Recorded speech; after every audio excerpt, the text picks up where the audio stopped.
Good evening, ladies and gentlemen. We are tonight's entertainment. For the next 30 minutes, you will travel back to a time when radio controlled the transmission and the mind created all your fears. Welcome to Classic Dark Radio.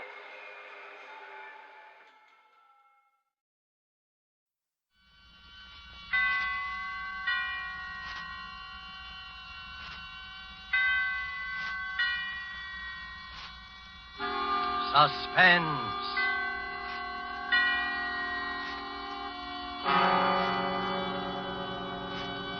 Presented by Roma Wines, made in California for enjoyment throughout the world. Salute. Your health, senor.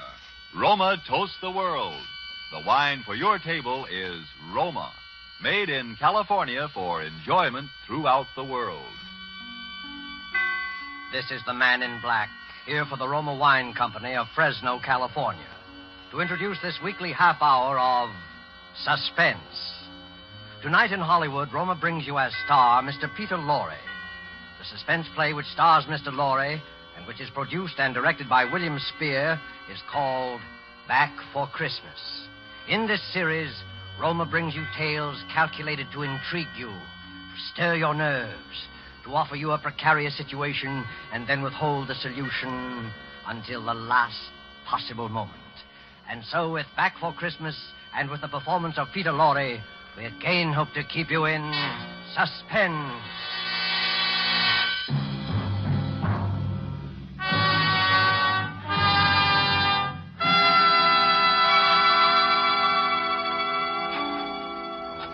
Jingle bells, jingle bells, jingle all the way.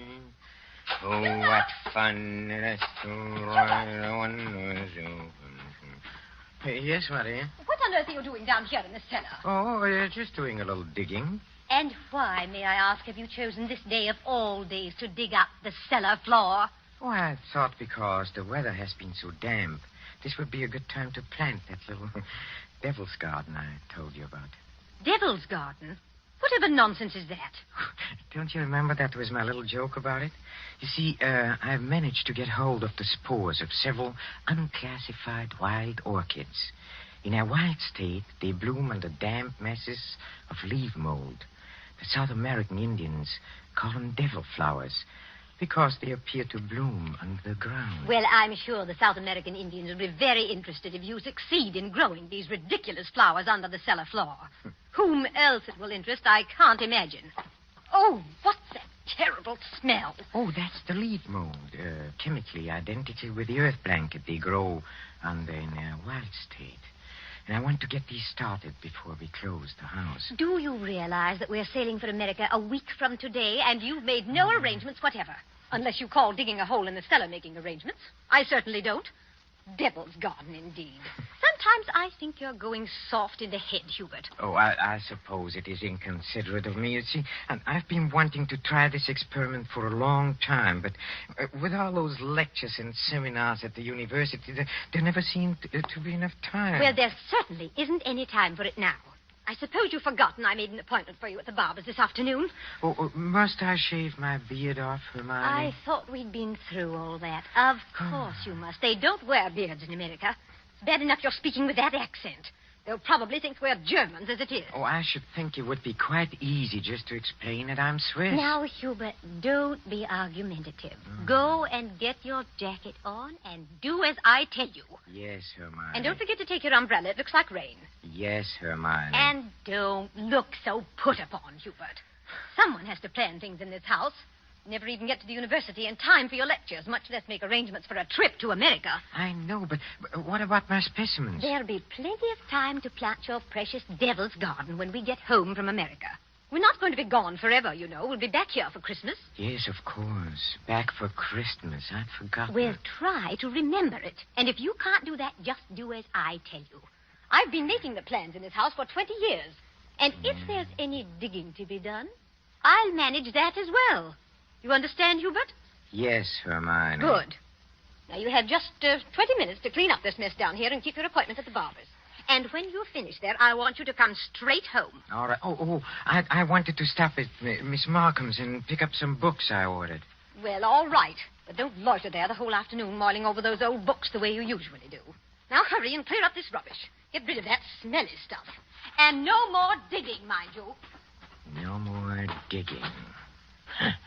I'll show her. I'll have my devil's garden, and if I... No more digging, eh?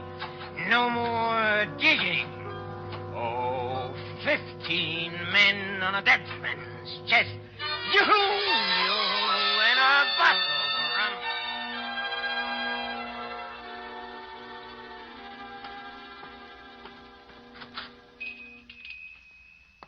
Good evening, sir. Oh, good evening, Miss Morgan. Why, it is Professor Schumacher, isn't it?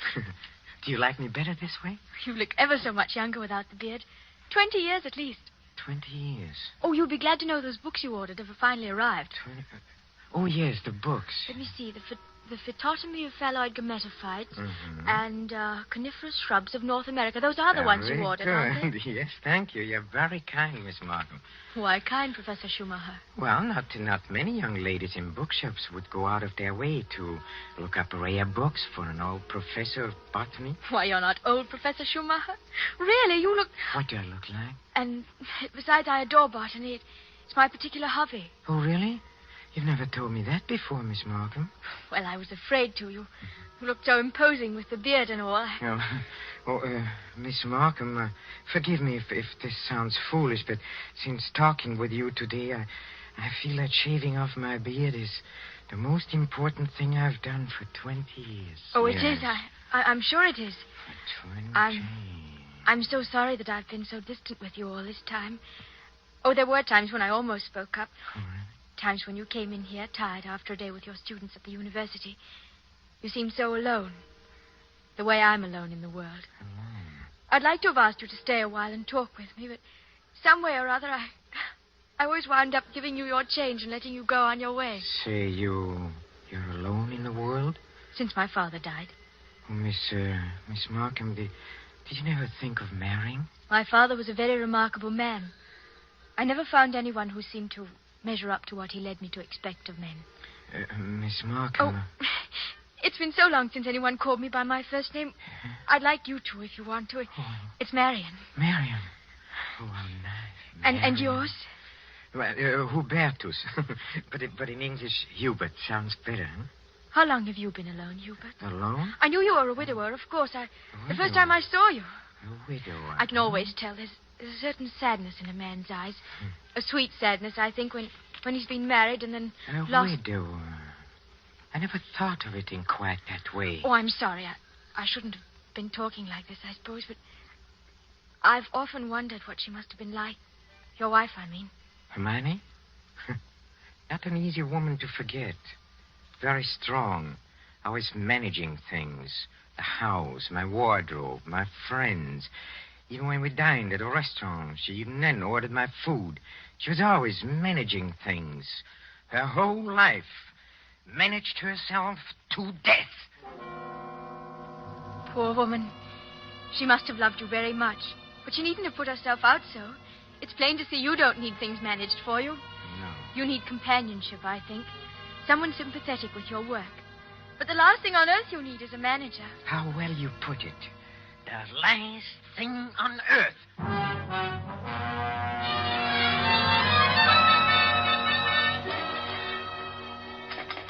Operator, are you there?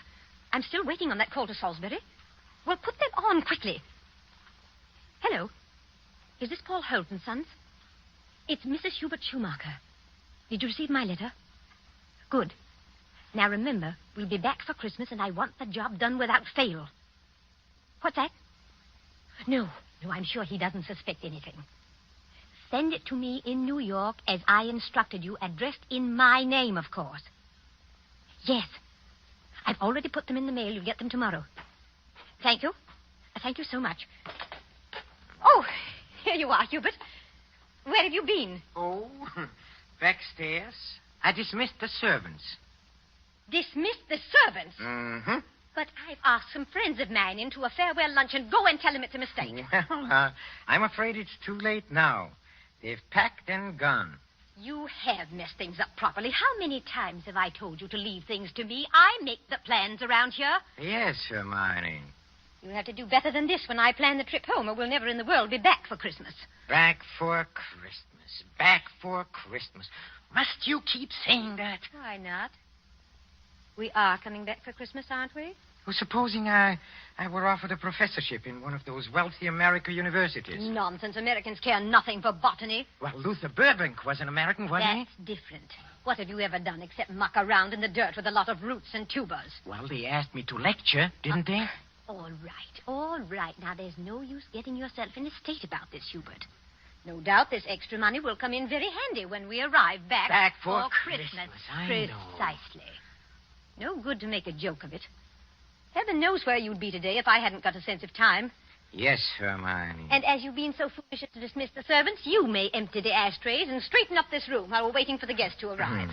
I'm going in to have my bath. Call me when they get here.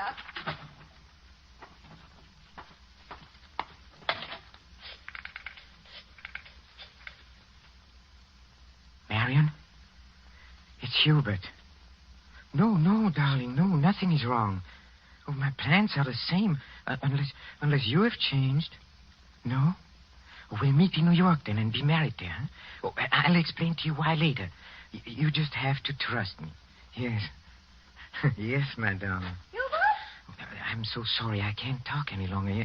Yes, I'll meet you in New York without fail. Auf Wiedersehen, mein Liebchen. Hubert, were you talking on the phone just now? Yes, Hermione. Whoever was it? Oh, Freddie Sinclair. But didn't I hear you say something about meeting somebody in New York? Why, yes. Freddie said he might possibly get over there before we even leave. And I said, of course, we'd meet him there if he decided to go. That seems very peculiar. But then all of your friends are peculiar. Yes, Hermione. And just look at your jacket. Have you been digging in that cellar again? Yes, Hermione. Well, there's no need for it. You can't possibly get that Devil's Garden thing finished before we sail for America. Go and change your clothes before the guests arrive. Oh, never mind. I see somebody coming up the walk now. Go and let them in. Yes. Hubert. Yes? Look out the window. There's Professor and Mrs. Goodenough, but who's that with them? Well, who... Precisely. Freddie Sinclair. Peculiar you should have been talking to him on the phone not 3 minutes ago, and now here he is. Yes, isn't it? But then, as you see, Hermione, all of my friends are peculiar. Not half so peculiar as you. Digging in the cellar the very day we leave for America. Just look at yourself. And now that I think of it... Yes? Oh, never mind. Go and let them in. Oh, you were going to ask me something, Hermione, about the hole I'm digging in the cellar. Good heavens, stop rolling your eyes about that way. One would think you were digging a grave down there instead of a storage bin. Yes, Hermione. What's that? I said yes, Hermione. Father, open the door and please stop saying yes, Hermione. I think, my dear, I have said it for the last time.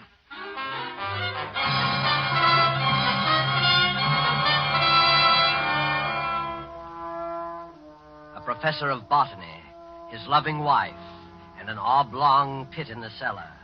Just the right size for his botanical specimens, his devil's garden.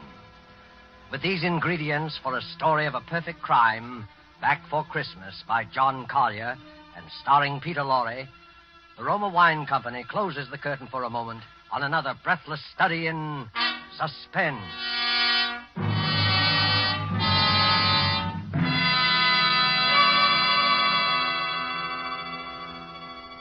In this brief intermission in the play, it's pleasant to think about the holidays.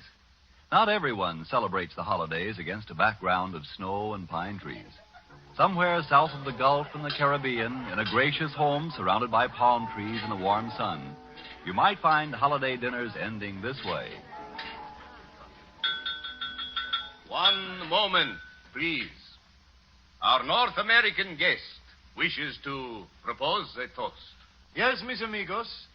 I drink a toast in gratitude to you for your gracious hospitality and the enjoyment you've given me, an American so far from home. It is only a fair exchange, my friend. This wine in which you drink your toast, it brings enjoyment to us from your country, from America. It is Roma wine, made in your own California. Yes, and when you choose the wine for your holiday table, remember this. Only a few wines are so fine that many countries of the world import them. And among these greatly enjoyable wines are the wines of Roma, R-O-M-A, made in California for enjoyment throughout the world. Yet here in America, we are truly fortunate, for we may buy Roma wines at a very low cost, since we don't have to pay import duty or costly shipping charges. So serve Roma wine with pride on any and all holiday occasions. Serve Roma, too, for everyday dinners you can afford to. Ask your dealer tomorrow for your favorite Roma wine, America's largest selling wine. But before you buy wine, buy war bonds. And now it is with pleasure that we bring back to our sound stage Mr. Peter Lorre in Act 2 of Back for Christmas. A tale well calculated to keep you in suspense.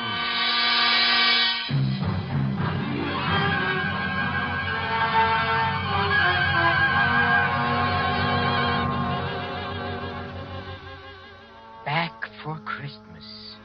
Hermione was so positive we would be back for Christmas.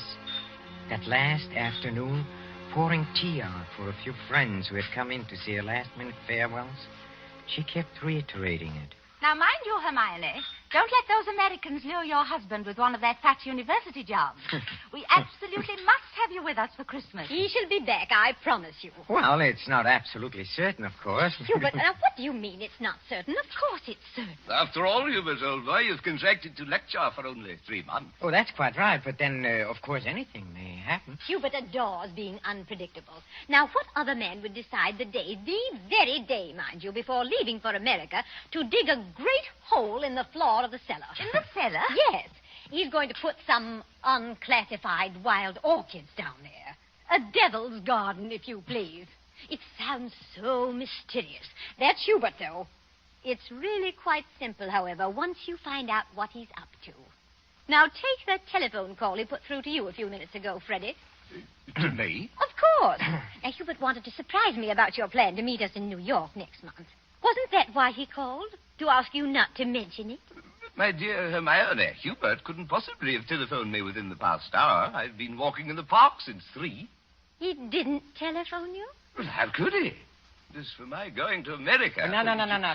Come, Freddie, come. You may as well confess. Hermione has just found me out again. But, Hubert, old chap, I really don't... You see what a poor liar Hubert makes. He's red as a beetroot. Aren't you ashamed of yourself, Professor? Stringing poor Hermione along like that.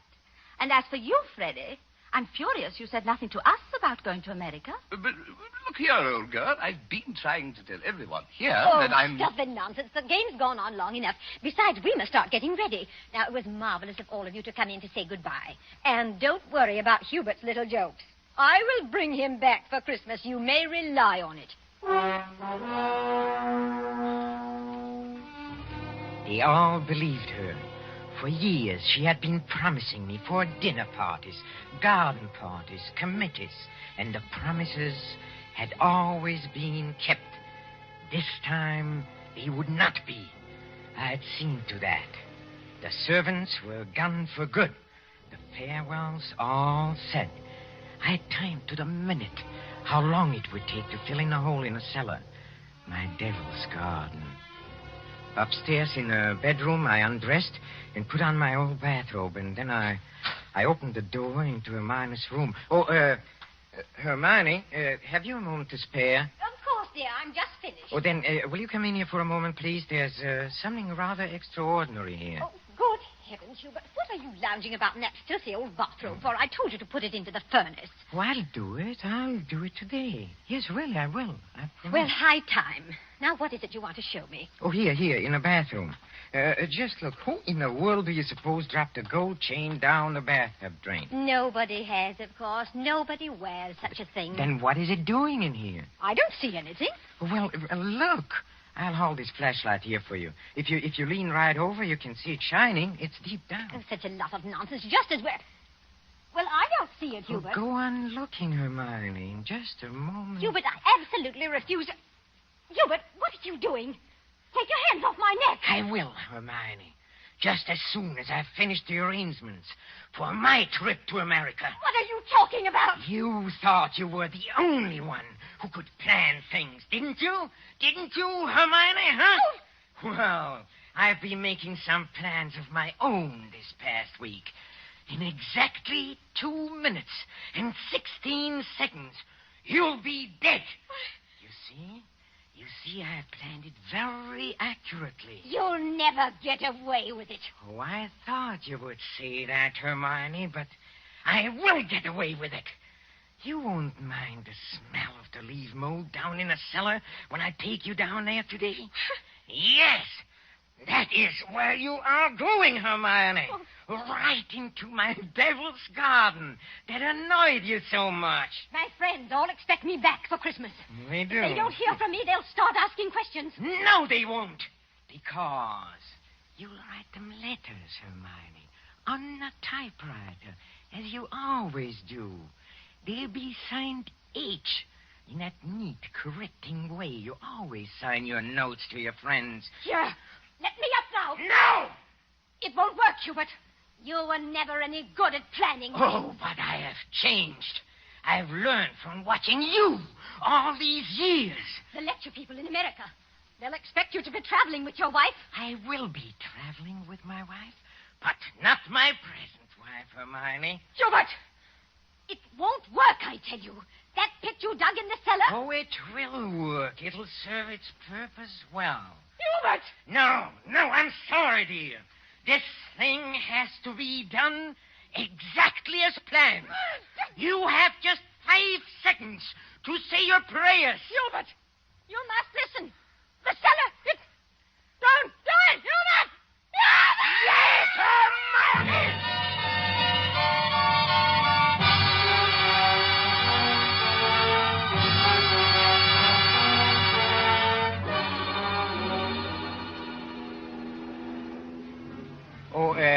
Steward? Yes, sir? Oh, my wife, she's indisposed. She'll be taking her meals in our stateroom. For the old voyage, sir? Yes, for the whole voyage. I trust your wife is feeling better this morning, Professor Schumacher. A little. Not yet well enough to leave her cabin. Oh, what a shame. Professor Schumacher. Yes? Here's a copy of the radiogram you sent for your wife last evening. Oh, thank you. I'll just check it over. But look here. What? What's the matter?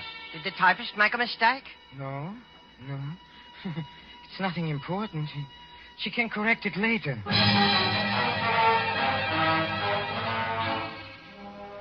For a moment, I had a feeling that Hermione had been leaning over my shoulder again, correcting what I had written as she always did. I had written a radiogram to Professor Goodenough and his wife. Haven't been out of my cabin the whole beastly trip, Hubert. Well, now doubt we'll be back for Christmas. But the operator had left out the W, and it read, "No doubt we'll be back for Christmas." Exactly what Hermione would have written. Well, the rest of the trip was uneventful. Marion and I met in New York just as we had planned. Just as we had planned.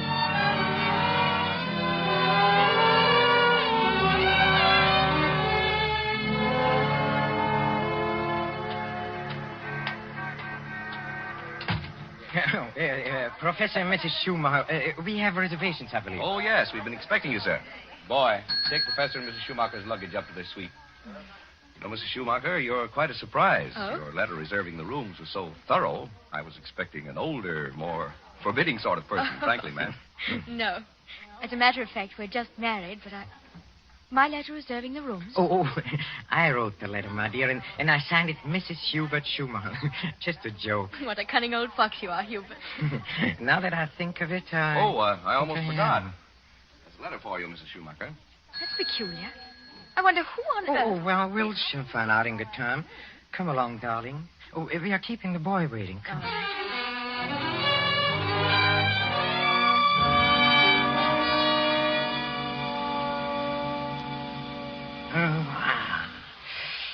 Nothing like a cold, brisk shower to put a man to rights. Hubert, this letter. Oh, yes, the letter. Oh, dry my hair, will you, darling? Please. It seems to be a bill of some sort from a building contractor in Salisbury. Oh, really? Oh, bother, dry your own hair. Thank you, darling. Let's see this bill, or whatever it is. It's very puzzling. Hubert, you were a widower, weren't you? I mean, Hermione isn't still alive. Good heavens, no. Well, let me read that. Dear Madame, this is to acknowledge your order together with the keys to your house in Launceston Place. Our man had no difficulty in finding the place where your husband had begun the excavation in the cellar, but apparently he changed his mind at the last moment and filled it in again. What is it, Hubert? Our man will begin digging tomorrow, and the job will be completed in ample time for your surprise Christmas present to your husband. We are happy to be conspirators with you in this thoughtful gesture and hope that Professor Schumacher will be pleased at the results of our work on his Devil's Garden. Very truly yours, Paul Holt Sons, Contractors. What does it mean, Hubert? Means that Hermione was right. I will be back for Christmas. I will be back for Christmas. I will back for Christmas. Back for Christmas. Yes, Hermione.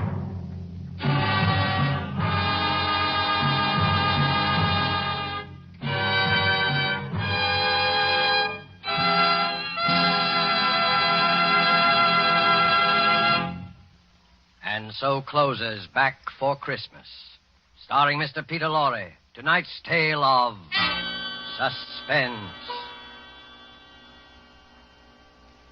In just a moment, we shall hear again from Mr. Lorre. But first, just a word that seems appropriate. One of the world's oldest customs is the Christmas toast. And traditionally, down through centuries of war and peace, the Christmas toast has been drunk in wine. This year, when the glasses are filled and raised once again, we know that in every home the toast will be to a speedy victory and a speedy return of those we love. And before we set the wine glasses down, let us all resolve to do everything within our power to help make that toast come true. Let us resolve to help supply the weapons of war by buying even more and more war bonds. Let us resolve to face our own inconveniences without complaining. And above all, let us resolve that when this war is at last over, each of us will exert all our effort to see that future Christmases truly express peace on earth, goodwill to men. This thought, together with our very best wishes of the season, is the Roma Wine Company's Christmas message for you, its friends, here in America and throughout the world. This is Peter Lorre. Thank you for listening to our suspense play this evening, and I know you're looking forward to next week's show as I am. It is called Finishing School, and its subtitle might be the famous quotation, "The female of the species is more deadly than the male." Don't forget, then, next Thursday, same time, for Margot, Elsa Lanchester, Janet Beecher, and a distinguished all-feminine cast in Suspense. Presented by Roma Wines, R-O-M-A. Made in California for enjoyment throughout the world.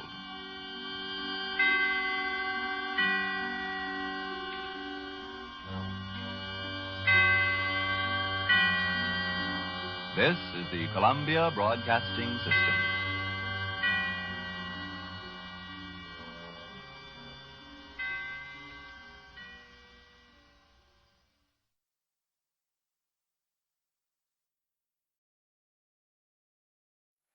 Thank you for joining us.